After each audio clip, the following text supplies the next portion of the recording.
What's up guys, BucklingOne here, and welcome to, as you can tell from the title, some Battlefield 4 for a change.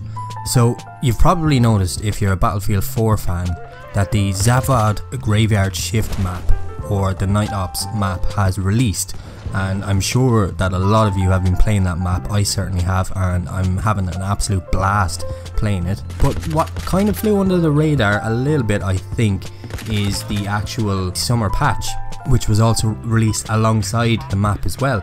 So I wanted to just do a video and cover some of the main points from the summer patch, because I feel that some of them are quite important to have and have completely changed the way that the game plays.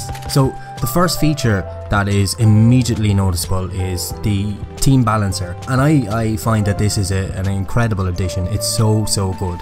Basically what it does is, if you're playing like the large modes, as far as I know it says large modes in the patch notes, but I think I've seen it in most of the game modes, to be honest. Anyway, what it does is it does exactly what it says on the tin. It balances the teams out a little bit, so there's no more of this one team is just absolutely destroying the enemy team for like round after round after round, because that has happened sometimes, you know, and it can get really frustrating, especially if you leave a server and then you go into another server, a different server, and the same thing is happening again. So I think it takes into account your rank and your skill and stuff like that, and kind of balances the teams out so that there's an even spread of players across both teams. Alongside that is the huge announcement, at least for PC, PlayStation 4 and Xbox One, that the way that the damage is handled by the server is now completely changed. So the way that it used to work is that the server would take note of what damage by the server's refresh rate, which was completely different to some of the refresh rates or the frame rates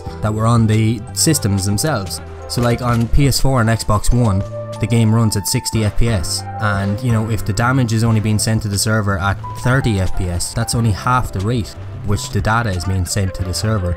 So you should notice, and I certainly have noticed, that playing with the new patch is just, it's totally different, and it's just so much more enjoyable. Every time I hit an enemy, it feels like I've hit him, you know what I mean? There's no shooting a bullet and the hit doesn't register or anything like that, which was really frustrating at times, but I haven't seen any of that so far. Another thing that was fixed as well is the reload bug, I suppose you could call it. Basically what the reload bug was that you could reload your weapon and there'd be no bullets left in the gun. So you'd hit the reload button and then you'd pop out to take a few shots at your enemy, only to realise that your gun wasn't reloaded. And this was, as far as I can remember anyway, this has been in the Frostbite engine for quite some time. So basically what's happened is DICE have now patched that as well, and that is no longer an issue in the game. In regards to server side things as well, packet loss handling has been improved as well, which is always good. What that basically means is that if there's some packets that are being sent from your machine to the server that don't exactly reach, it's going to be able to compensate for that a little bit better. And that goes for rubber banding as well. I'm sure everyone has experienced rubber banding at some stage. It's where you run forward and then like 1 or 2 seconds later you're like flung back to where you came from, basically. But that has been fixed or improved, at least according to the patch notes. The last thing in regards to networking, as far as I know, is only really relevant to PC players. Basically what they did is they updated the server and client code to support variable tick rates, and basically what that means is that they can implement different tick rates or data transmission rates into the actual servers and into the code as well. So for example, you know, if you're playing on PC and you have 90 FPS or 120 FPS, I don't even think 90 FPS is a thing, but if you have like 120 FPS, your tick rate is going to be at that, from what I understand anyway. Please do correct me if I'm wrong. Couple of other things as well, some minor notes. The soldier movement, they've slowed down the side to side movement.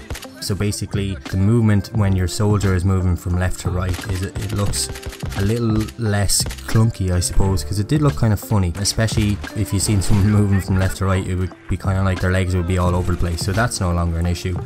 They've also changed the max range to spot on the night maps, at least, to just 200 meters. So if your enemy's any further than 200 meters away, good luck, you're not going to be able to spot him. On top of that as well, another side note I want to add about the night maps, seeing as everybody is running around with either the inverscope or the fluoroscope, is that apparently I think they're testing it in the CTE at the moment, but apparently you're no longer able to see through smoke, which, I don't know, it's kind of strange to me, because I think that's like, along with also being able to like see at night and stuff, as far as I know, like the Fleur especially was developed specifically for that kind of reason, to be able to see through smoke. I don't know why they're taking this move. Maybe it's well, obviously it's based on a design decision, but it's been something that's in the game since its launch, and that was like 2 years ago. I'm not sure why they're doing it. They've made improvements to smoke as well, so maybe it could be that they're just trying to get more people to actually use the smoke grenade. I don't know. And lastly, what they've done as well is they've added a new dog tag that will track your knife kills, and this is a free dog tag as far as I know. It's free to everybody. You'll be able to see it in your dog tag list. It'll track your knife kills, which is pretty cool, I suppose. But in regards to the main event, or the meat of this video, is definitely the Night Ops mission, the Night Ops map, the Zavod Graveyard Shift. What do I think of it? I absolutely love it. There's no doubt about it. I absolutely love it. It's so much fun. It completely changes the dynamic of how you approach the game.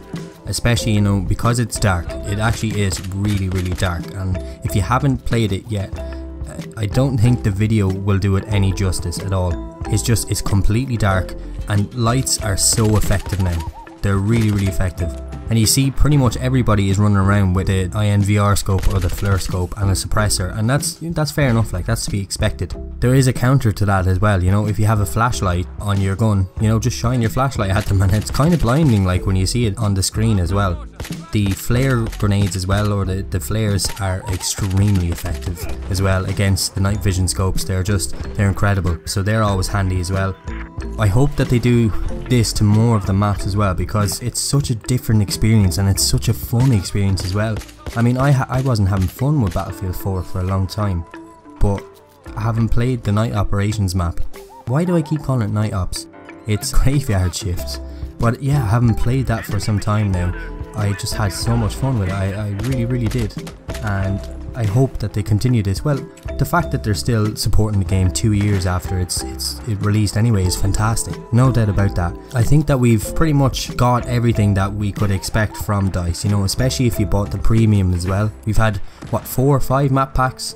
Loads of new weapons and some free updates as well, and the community map project is coming as well soon. So like, to be fair to them, yeah, the game didn't launch very well and there was some serious issues with how they launched it, but I think they've kind of pulled it back with how they've been dedicated to supporting this game, and you know, they're really showing that they're serious about it, so fair play to DICE for that.